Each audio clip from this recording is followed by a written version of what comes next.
ಆದ್ರ ವಿರೋಧದೇನಂತ ನಾನು ನಿಲ್ಲಿಲ್ಲ ಅಂತಂದ್ರೆ ನಾನು ಹೇಳಕ್ ಎಕ್ಸ್ಪ್ರೆಸ್ ಮಾಡಕ್ ಆಗಂಗಿಲ್ಲ. ಸಾಹಿತಿಗಳನ್ನ ತರ್ಬೇಕಲ್ಲೇ. ಎಲ್ಲಾ ಕಡೆ ಹಂಗಾಗೈತಿ. ಈಗ ಯಾವ ಸಂಸ್ಥಾದಾಗ ಹೋಗ್ರಿ ಎಲ್ಲಾ ಕಡೆನೂ ರಾಜಕಾರಣಿಗಳ ಮಠದಾಗ ಸ್ವಾಮಿಗಳು ಇರ್ಬೇಕು, ಅಲ್ಲಿ MLA ಹಾಕ್ಬೇಕು. ಉದಾಹರಣೆ ಹೇಳ್ತೇನೆ ನಿಮಗ.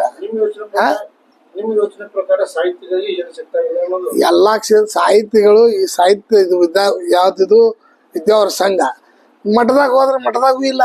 ಮಠದಾಗ ಸ್ವಾಮಿನ ಅಷ್ಟೇ ಎದುರಿಸಿ ಕೂಡಿಸ್ತಾರ.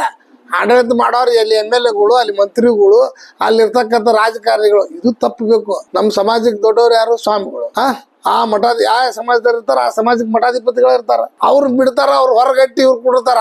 ಎಲ್ಲಾ ಸಂಸ್ಥೆಗಳು ಒಂದೇ ಸಂಸ್ಥೆ ಅಲ್ಲ. ಇವತ್ತು ಯಾವ್ಯಾವ ಕ್ಷೇತ್ರದಲ್ಲಿ ಯಾರು ಇರ್ಬೇಕು ಅದು ಇರದೆ ಎಲ್ಲಾ ಕ್ಷೇತ್ರದಲ್ಲಿ ರಾಜಕೀಯಕ್ಕೂ ಇವತ್ತು ಅವನತಿ ಹತ್ರ ಹೊಂಟಿದೆ. ಇದ್ರ ಬಗ್ಗೆ ಜನ ಎಚ್ಚೆತ್ಕೊಳ್ಬೇಕು ಜನ. ಇವತ್ತು ಬೆಲ್ಲದವರು ವಯಸ್ಸಾಗಿ ನಾಯನವ್ರ ಬಗ್ಗೆ ವೈಯಕ್ತಿಕ ಇರೋದಿಲ್ಲ. ಅವರು ಹೇಳ್ತಿದ್ರಿಂದ ಯುವಕರಿಗೆ ಬಿಟ್ಟು ಕೊಟ್ಟೆ ನಾನು ಅಂತಂದ್ರು. ಯಾರಿಗೆ ಯುವಕರಿಗೆ? ಅವ್ರ ಮಗಗ್ ಬಿಟ್ಟು ಕೊಟ್ರಂತ ಅದಕ್ಕೆ ಯುವಕ ಅಂತಾವ. ಇವನಂದ್ರೆ ನಿಮ್ ಮಗಗೆ ಯುವಕ ಅಲ್ಲ, ಬೇರೆ ಪಕ್ಷದ ಕಾರ್ಯಕರ್ತರು ಬಿಟ್ಟು ಯುವಕ ಕೊಟ್ಟಿದ್ರು ಅದು ಬೇರೆ. ಇಲ್ಲಿ ಹಂಗ ಬಿಟ್ಟು ಯಾವ್ದಾರ ಒಬ್ಬ ಸಾಹಿತಿನ ತಂದು ಕೊಟ್ಟಿದ್ರೆ ನಿಮ್ಗೆ ಗೌರವ ಹೆಚ್ಚತೈತಿ. ಇನ್ನೂ 3 ದಿವಸ ಐತಿ ಟೈಮ್. ಬೇಕಾದ್ರೆ ಒಟ್ರು ಕೊಂಡ್ರು ನಿಂತ ಅಭ್ಯರ್ಥಿಗಳು ಎಲ್ಲಾರು ಕೊಂಡ್ರು. ಒಬ್ರು ಯೋಗ್ಯ ಇದ್ದಾರ ಅಧ್ಯಕ್ಷಕ್ಕೆ ಬಿಟ್ಟು ಕೊಟ್ಟು ಮಾಡಿ ಬೇಕಾದ್ರೆ ಊಟ ಮಾಡ್ಕೊಳಕ್ ಅದಕ್ಕೂ ತಯಾರಿಲ್ಲ. ಸಾಹಿತಿಗಳು ಇರ್ಬೇಕು. ಚುನಾವಣೆ ಒಳಗ ಸೋಲು ಗೆಲುವು ಯಾರಕ್ಕರ ಬಿಡ್ತಾರ ಅದು ಬೇರೆ. ಇವತ್ತ ಚುನಾವಣೆ ಒಳಗ ಸೋಲ್ತೇವ್ ಅಂತ ಹೇಳಿ ನಿಲ್ಲಕ್ ಬಿಡಕ್ ಆಗಂಗಿಲ್ಲ, ಗೆಲ್ತೇವ್ ಅಂತ ಹೇಳಿ ನಾವು ಹಾರಾಡಕ್ ಆಗಂಗಿಲ್ಲ. ಚುನಾವಣೆ ಜನರು ಹೆಂಗ ಗೆಲ್ಲಿಸ್ತಾರ ಹೆಂಗ್ ಸೋಲಿಸ್ತಾರ ಹೇಳಕ್ ಬರಂಗ. ಯಾವನು ನೆಗ್ಲೆಕ್ಟ್ ಮಾಡಿ ಇಟ್ಟಿರ್ತಾರ, ಅವನ ಗೆದ್ದಿರ್ತಾರ, ಅವನ ಲೆಕ್ಕಕ್ಕೆ ಇರಂಗಿಲ್ಲ. ಅವ್ನ್ ಗೆದ್ದು ಬಿಟ್ಟಿರ್ತಾನ. ಸಾಹಿತಿಗಳು ಇರ್ಬೇಕು, ಮುಂದಾಳತ್ತ ಇರ್ಬೇಕು.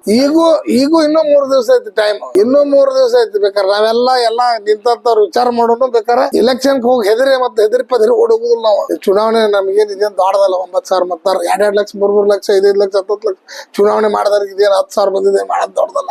ನಮ್ದೇ ಆದಂತ ನಮ್ ಬಳಗ ಐತಿ. ಒಂದೊಂದ್ ತಾಲೂಕಿನಾಗ ಒಂದ್ 20 ಮಂದಿ ಅಡ್ಡಾಡಿದ್ರೆ ನಮಗೇನ್ ಅದೇನ್ ದೊಡ್ಡದಲ್ಲ. ಆದ್ರೆ ನಾವು ರಾಜಕಾರಣಿಗಳಾಗಿ ಈ ವ್ಯವಸ್ಥೆಯನ್ನ ಕೆಡಿಸಬಾರ್ದು. ಆ ವ್ಯವಸ್ಥೆಗೆ ಶಕ್ತಿ ತುಂಬಬೇಕು ಹೊರತು ಅದನ್ನ ಕೆಡಿಸುವಂತ ವ್ಯವಸ್ಥೆ ಆಗ್ಬಾರ್ದು. ಇವತ್ತೇನಾಗಿದೆ ಎಲ್ಲ ಕೆಡಿಸುವಂತ ವ್ಯವಸ್ಥೆ ಅದು ಮುಂದುವರೆದ್ರೆ ನಾಳೆ ನಮ್ಗೆ ಹೊರತು ಬೀಳ್ತೈತಿ. ನಾನು ಇವತ್ತೇನಾದ್ರು ಪೇಪರ್ನಾಗ ಒಂದ್ ದೊಡ್ಡದು ಬಂದಿರ್ಬೋದು, ನಾಳೆ ಅದನ್ನ ಜನ ಅಬ್ಸರ್ವ್ ಮಾಡ್ತಾರೆ. ಎಲ್ಲಿ ಹೊಡಿಬೇಕು ಅಲ್ಲಿ ಹೊಡಿತಾರ, ಹೊಡೆಯಂಗಿಲ್ಲ ಅಂತಲ್ಲ.